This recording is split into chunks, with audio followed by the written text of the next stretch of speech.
দুনিয়া ছেড়ে চলে যাব একদিন, এ দুনিয়া ছেড়ে চলে যাব একদিন।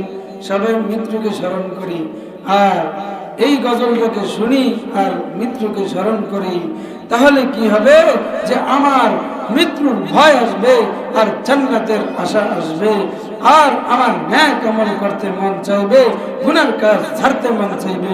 এজন্য গজলটা শুনলেই হবে না, এই গজলটা নিয়ে ভাবতে হবে। আমি যখনই এই গজলটা শুনি আমার দিলের ভিতরে গজলটার সাথে সাথে আঘাত করে যে আসলেই তো তাই। এই দুনিয়া ছেড়ে চলে যাব একদিন, এই দুনিয়া ছেড়ে চলে যাব একদিন। মায়ারি বাঁধন ভেঙে যাবে একদিন, এই দুনিয়া ছেড়ে চলে যাব একদিন। মায়ারি বাঁধন ভেঙে যাবে একদিন। আসব না আমি আর এ ভুবনে কোনদিন, এ দুনিয়া ছেড়ে চলে যাব একদিন, এ দুনিয়া ছেড়ে চলে যাব একদিন। মায়ারি বাঁধন ভেঙে যাবে একদিন, মায়ারি বাঁধন ভেঙে যাবে একদিন।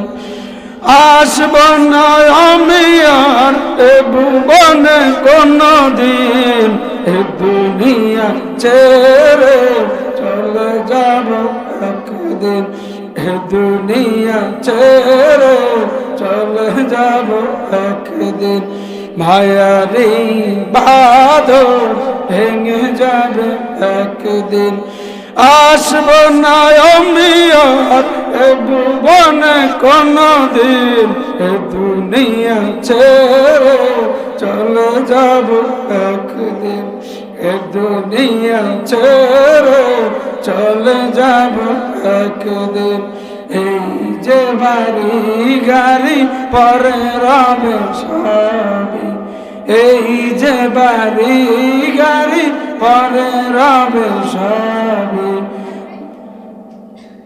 এ দুনিয়া ছেড়ে চলে যাব একদিন, মায়ারি বাঁধন ভেঙে যাব একদিন।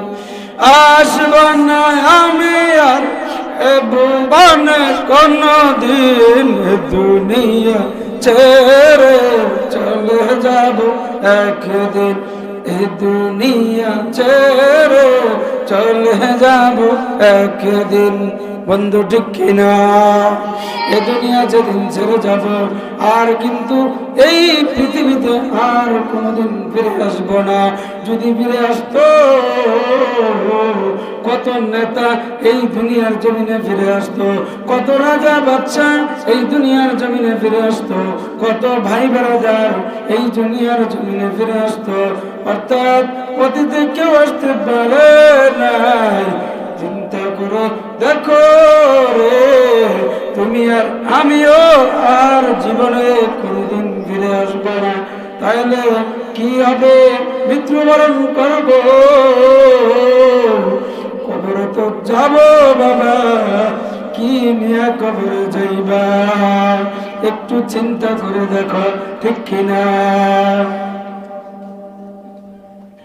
এ দুনিয়া ছাড়িয়া কোথায় যাইবা ভাগিয়া, এ দুনিয়া ছাড়িয়া কোথায় যাইবা ভাগিয়া। মরণ তোমায় লইবে গিরি, চিন্তা করে দেখো না কবরে কি যাইবা না। মরণ তোমায় লইবে গিরি, চিন্তা করে দেখো না কবরে কি যাইবা না।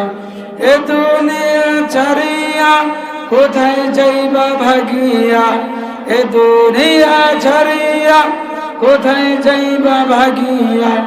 মরণ তোমায় লইবে ঘিরি, চিন্তা করে দেখো না কবরে কি যাইবা না। চিন্তা করে দেখো না কবরে কি যাইবানা আজান কানে শুনিয়া কেমনে থাকো ঘুমায়া আজান কানে শুনিয়া কেমনে থাকো ঘুমায়া নামাজের লাগিয়া কি তোর মোটো মায়া লাগে না চিন্তা করে দেখো না খবরে কি যাইবানা চিন্তা করে দেখো না খবরে কি যাইবানা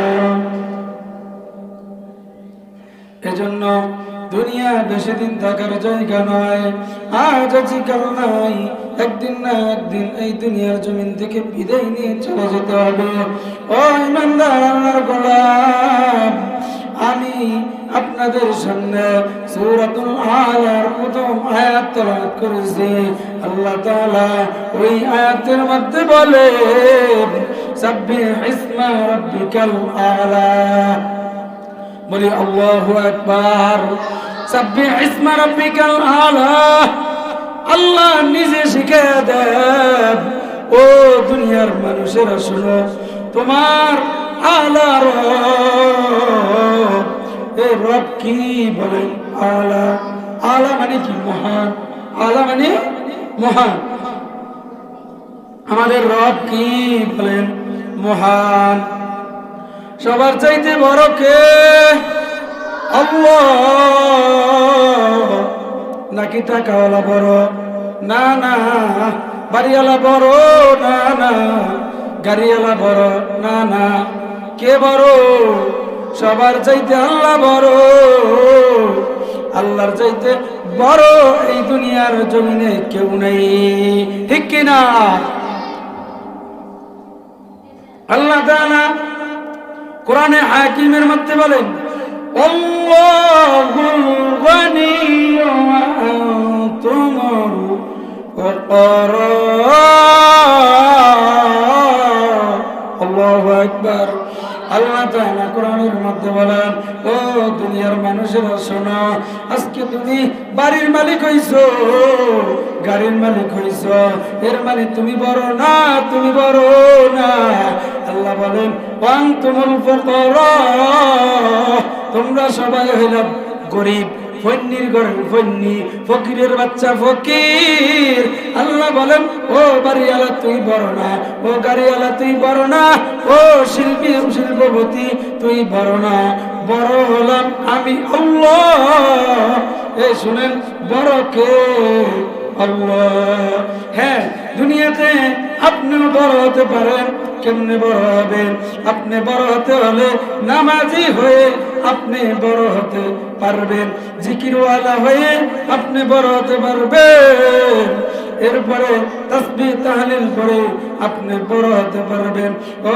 দুনিয়ার মানুষ আল্লাহ তাআলা কোরআনে হাকিমের মধ্যে বলেন ওয়া ইন মিন শাইইন ইল্লা ইউসাব্বিহু বিহামদিহি ওয়ালাকিন লা তাফকাহুনা তাসবিহাহুম আল্লাহ তাআলা কোরআনে হাকিমের মধ্যে বলে এই দুনিয়ার জমিনে এমন একটা প্রাণী পাবেন না এমন একটা গাছ পাবেন না এমন একটা মাছ পাবেন না এমন একটা গাছ তরুলতা পাবেন না যে নাকি 24টা ঘন্টা মাওলা পাকের জিকির করে না চিল্লা বলি সুবহানাল্লাহ আল্লাহু আকবার আল্লাহু আকবার এবার আসেন আল্লাহ তাআলা আমাদেরকে কি দিয়েছে জ্ঞান বুদ্ধি দান করেছে আল্লাহ তাআলা আমাদেরকে এত সুন্দর জবান দান করেছে গাছে জিকির করে কিন্তু গাছের জিকির আমরা বুঝি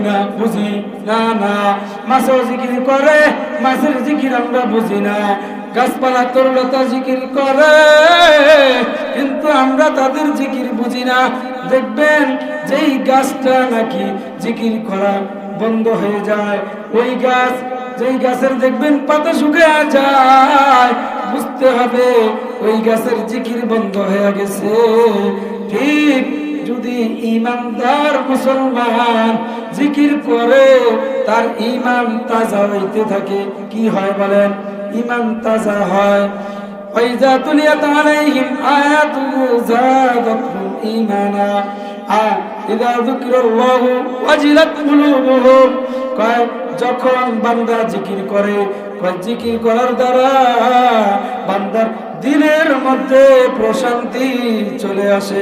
চিল্লায় বলি না সুবহানাল্লাহ। এ মিয়া, আজকে স্বামী স্ত্রীর মধ্যে মিল নাই, ঘরের মধ্যে জিকির শুরু করে দাও, জিকিরের আমল বাড়াও। ভাই ভাই মিল নাই, বাসার মধ্যে জিকিরের আমল জারি করে দাও। পাড়াপড়শি বেশির সাথে তোমার মিল নাই, জিকিরের আমল শুরু করে দাও। ব্যক্তি জীবনে শান্তি নাই, জিকির করো শান্তি আসবে। পারিবারিক জীবনে শান্তি নাই, জিকির করো, পারিবারিক জীবনে শান্তি আসবে। হ্যাঁ, এরকম ভাবে সামাজিক জীবনে শান্তি নাই, সামাজিকের মধ্যে তুমি জিকির কায়েম করো, সমাজের মধ্যে শান্তি আসবে। রাষ্ট্রীয় পর্যায়ে শান্তি নাই, তুমি সেখানেও জিকিরের মজলিস কায়েম করো। জিকিরের মজলিস যদি কায়েম করতে পারো রে, তাহলে তোমার রাষ্ট্রীয় পর্যায়েও শান্তি আসবে, অশান্তি দূর হবে। চিল্লায়া বলেন ঠিক কিনা? জিকির করবো তো ইনশাআল্লাহ। এজন্য দেখবেন জিকির ওই লোকগুলাই করে যাদের দ্বারা নাকি 5 ওয়াক্ত নামাজ আদায় হয়। কারণ নামাজের মধ্যে কি আছে? জিকির আছে। নামাজের মধ্যে কি আছে? জিকির আছে। দেখেন, আমরা আমাদেরকে যখন নামাজের দিকে আহ্বান করে, তাও কিন্তু জিকির দিয়ে আহ্বান করে, ঠিক কিনা? আমরা জিকির করি কি? আল্লাহু আকবার, আল্লাহু আকবার। আযান কিভাবে দেয়? আল্লাহু আকবার, আল্লাহু আকবার। এর মানে কি? বলেন কি? আল্লাহ বড়, আল্লাহ বড়। ওই ইমানদার আল্লাহর গোলাম, আমরা যখন আল্লাহ তাআলাকে বারবার বলতে থাকি আল্লাহু আকবার, আল্লাহু আকবার, আমার আল্লাহ খুশি হয়ে যায়। আল্লাহ খুশি হয়ে কয়, ও দুনিয়ার মানুষ, তুমি আমাকে বড় বলছো রে, আমি আল্লাহকে তোমরা বড় বললে